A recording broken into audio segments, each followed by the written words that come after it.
किसान कल्याण मिशन के आज शुभारंभ कार्यक्रम में मंच पर उपस्थित मेरे सहयोगी वरिष्ठ मंत्री कृषि मंत्री श्री सूर्य प्रताप शाही जी, इस समारोह में अतिथि के रूप में उपस्थित जल शक्ति मंत्री, अतिथि का मतलब जो बिना बुलाए आए हैं, डॉक्टर महेंद्र सिंह जी, यहां की लोकप्रिय विधायक और प्रदेश की महिला एवं बाल विकास कल्याण की मंत्री श्रीमती स्वाति सिंह जी, लोकप्रिय सांसद श्री कौशल किशोर जी, उत्तर प्रदेश सीएलटीएफ के अध्यक्ष श्री वीरेंद्र तिवारी जी, जीसीबी के चेयरमैन श्री दिनेश तिवारी जी,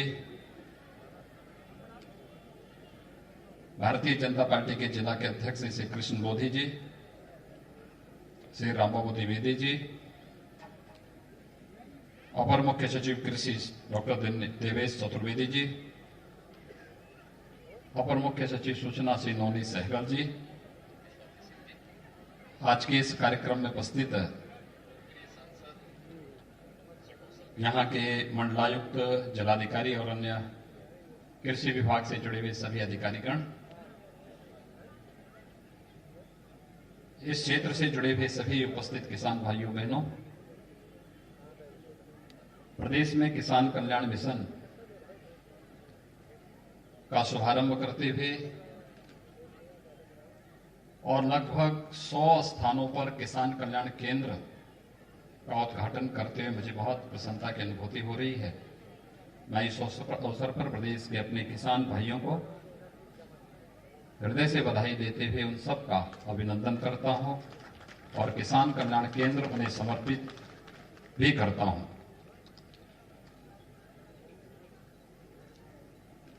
आप सब जानते हैं कि आजादी के बाद इस देश का अन्नदाता किसान पहली बार राजनीतिक एजेंडे में शामिल हो पाया। जब ईमानदारी से किसानों के हितों को ध्यान में रख करके शासन की नीतियां बनने लग गई और उन नीतियों के अनुरूप उनका क्रियान्वयन भी होते हुए इस देश के किसानों ने देखा है। अन्यथा किसान लोगों के लिए वोट बैंक का माध्यम तो बन गया था, लेकिन वह किसी भी सत्ताधारी दल के लिए उन योजनाओं के ईमानदारी पूर्वक क्रियान्वयन का भाग नहीं बन पाता था। हमारे अन्नदाता किसानों ने इस देश को खाद्यान्न उत्पादन में आत्मनिर्भर बनाने में अपना खून पसीना बहाया। इस देश ने जय जवान और जय किसान के नारे भी दिए, लेकिन किसान आजादी के बाद से हाशिए पर रहा। हम आभारी हैं प्रधानमंत्री मोदी जी के, जिन्होंने 2014 में आने के बाद किसान को मुख्य धारा के साथ जोड़ने और जय किसान के इस नारे को सार्थकता प्रदान करने के लिए किसान के हित में उस प्रकार की नीतियां, उस प्रकार के कार्यक्रम और फिर उसकी ईमानदारी पूर्वक क्रियान्वयन को जोर देते हुए ईमानदारी पूर्वक उन सभी योजनाओं को लागू किया। आज उसी का परिणाम है कि सॉइल हेल्थ कार्ड और सॉइल हेल्थ से जुड़ी हुई लेबोरेटरीज आपको हर एक जनपद में, हर एक विकास खंड में और हर महत्वपूर्ण स्थलों पर प्राप्त हो सकती है। प्रधानमंत्री फसल बीमा योजना के माध्यम से प्राकृतिक आपदा से नुकसान हुई फसलों के बारे में जानकारी प्राप्त करके कोई भी किसान उस योजना का लाभ ले सकता है। प्रधानमंत्री कृषि सिंचाई के माध्यम से और ड्रिप इरिगेशन के माध्यम से हर खेत को पानी और साथ साथ ड्रिप इरिगेशन के माध्यम से हम वैज्ञानिक तकनीक का उपयोग करते हुए किसान की लागत को कम करने और उत्पादकता को बढ़ाने में एक बहुत बड़ा कार्य इन नई तकनीक के माध्यम से आज देश के अंदर देखने को मिल रहा है।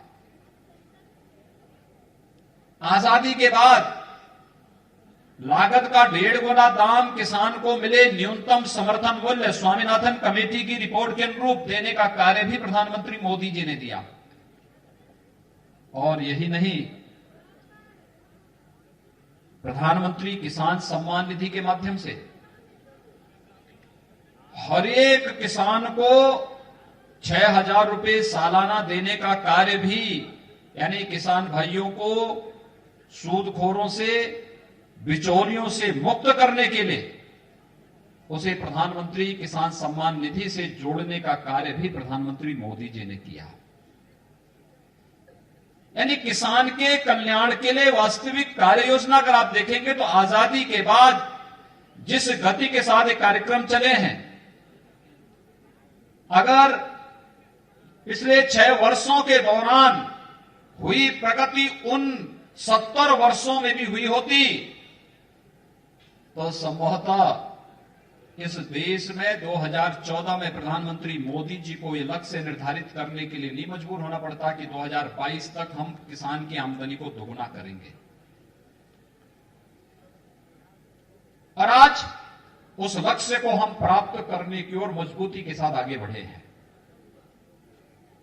मजबूती के साथ आगे बढ़े हैं। याद करिए 2004 से 2014 के अंदर इस देश के अंदर सर्वाधिक किसानों ने आत्महत्या की थी, और 14 के बाद जब किसान देश के राजनीतिक एजेंडे का हिस्सा बना,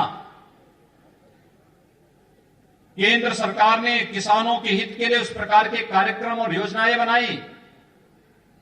आज उसका परिणाम है देश के अंदर किसान आत्महत्या नहीं बल्कि आमदनी को दोगुना तिगुना करने के लिए नई नई तकनीक को अपनाते हुए वह तेजी के साथ आगे बढ़ता हुआ दिखाई दे रहा है। मैं इस अवसर पर अन्नदाता किसान भाइयों का हृदय से अभिनंदन करता हूं, स्वागत करता हूं। आज का ये कार्यक्रम उसी का हिस्सा है। आज का ये कार्यक्रम किसान के हित के लिए किए जा रहे कार्यक्रमों को आगे बढ़ाने का ही एक हिस्सा है। याद करिए जब प्रदेश में आपने भारतीय जनता पार्टी को चुना था तो भारतीय जनता पार्टी की सरकार ने, हमारी कैबिनेट तब तक नहीं बैठी थी जब तक हम ये तय नहीं कर पाए थे कि किसानों का कर्जा माफ होना है। लघु और सीमांत किसानों का 1 लाख तक के कर्जे को माफ करने का निर्णय हमारी कैबिनेट ने पहली बार लिया। पहला निर्णय कैबिनेट का यही था। 1,15,000 करोड़ रुपए गन्ना किसानों का गन्ना मूल्य का भुगतान किया गया। बंद हो रही चीनी मिलों को फिर से चलाने की कार्रवाई प्रारंभ हुई। चीनी मिलों के विस्तारीकरण और नवीनीकरण की कार्रवाई तेजी के साथ आगे बढ़ी। और जल शक्ति विभाग ने भी वर्षों से लंबित सिंचाई की उन परियोजनाओं को समयबद्ध ढंग से पूरा करने का कार्य किया, जिसके बारे में भी जल शक्ति मंत्री कह रहे थे कि हम आने वाले कुछ ही समय के अंदर 25 लाख हेक्टेयर कृषि भूमि को सिंचाई की सुविधा उपलब्ध कराने जा रहे हैं। ये कार्य पिछले 40 साल 50 साल से लंबित पड़े हुए थे, लेकिन आज सरकार कार्य कर रही है, केंद्र और प्रदेश सरकार मिलकर के कार्य कर रही है। तो किसानों के लिए इतने बड़े बड़े कार्यक्रम तेजी के साथ मजबूती के साथ आगे बढ़ाए जा रहे हैं। प्रोक्योरमेंट की नीति के तहत आपने देखा होगा पिछली सरकारों के कार्यकाल में 5 लाख और 7 लाख 9 लाख मीट्रिक टन का ही क्रय होता था। हम लोगों ने कल तक 53 लाख मीट्रिक टन धान का क्रय अकेले इस सीजन में अब तक कर लिया है, और अभी ये लगातार 28 फरवरी तक चलेगा, 28 फरवरी तक ये कार्यक्रम चलेगा। यानी जैसे भी हो किसानों के हितों के लिए उस प्रकार के कार्यक्रमों को आगे बढ़ाना, किसान को खेती के बारे में, शासन की नीतियों के बारे में, पशुपालन के बारे में, कृषि संबंधी उन सभी कार्यक्रमों के बारे में जानकारी देना और उसको तकनीक से भी भरपूर लाभ उसको प्रदान करने के लिए कार्यक्रम चलाना। 2017 में सरकार आने के साथ ही 20 कृषि विज्ञान केंद्र प्रदेश के अंदर स्थापित हुए। आज प्रदेश के अंदर 2 कृषि विश्वविद्यालय, केंद्रीय कृषि विश्वविद्यालय, 4 राज्य कृषि विश्वविद्यालय, 1 निजी क्षेत्र का विश्वविद्यालय कृषि के लिए, और साथ साथ 89 कृषि विज्ञान केंद्र किसानों की सहायता के लिए पूरी तत्परता के साथ कार्य कर रहे हैं। ये जो प्रदर्शनी है, मैं किसान भाइयों से कहूंगा, आप जाकर के देखिए, इस प्रदर्शनी का अवलोकन करिए। किसान कल्याण केंद्र किसानों को एक ही जगह पर उन सभी सुविधाओं से हम आच्छादित कर सकें, योजनाओं के बारे में जानकारी दे सकें, ये सभी इसके साथ जोड़ने का कार्यक्रम चल रहा है।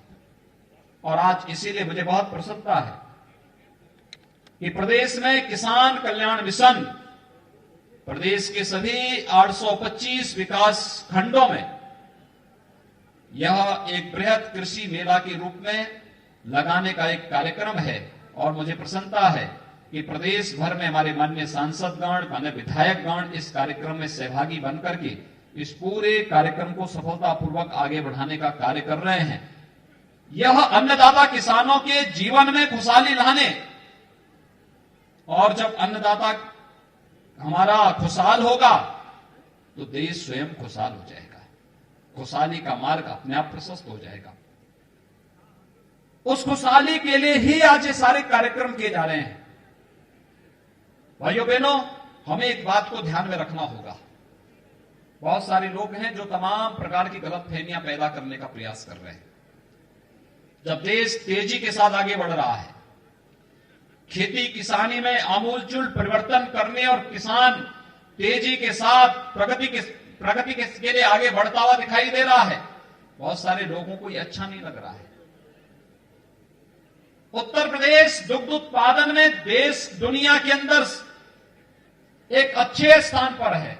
उत्तर प्रदेश देश के अंदर दुग्ध उत्पादन में अच्छे स्थान पर है, लेकिन यहां के किसानों के द्वारा पशुपालन करके जो दुग्ध मार्केट में दिया जाता है, उसकी गुणवत्ता पे सदैव प्रश्न खड़े होते थे।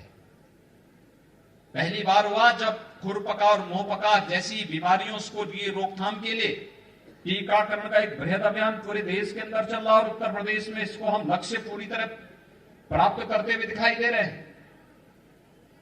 यानी यह उत्तर प्रदेश में गाय भैंस के दूध को हम लोग न केवल उत्तर प्रदेश और देश के अंदर, अपितु दुनिया के अंदर भी हम ये बात कह सकते हैं कि हमारी डेयरी से जाने वाला ये दूध उन गौपालकों के यहां से आया है जहां पर खुरपका और मुंहपका जैसी बीमारियां नहीं है। और तब दुनिया के अंदर इस दूध की डिमांड होगी या दूध से बने हुए प्रोडक्ट की डिमांड होगी।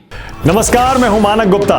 अगर आपको हमारा ये वीडियो पसंद आया हो तो इसे लाइक और शेयर जरूर करें, और हां, हमें सब्सक्राइब और फॉलो करना ना भूलें ताकि आप देश और दुनिया की कोई खबर मिस ना करें। तो जुड़े रहिए हमारे साथ और देखते रहिए न्यूज़ 24।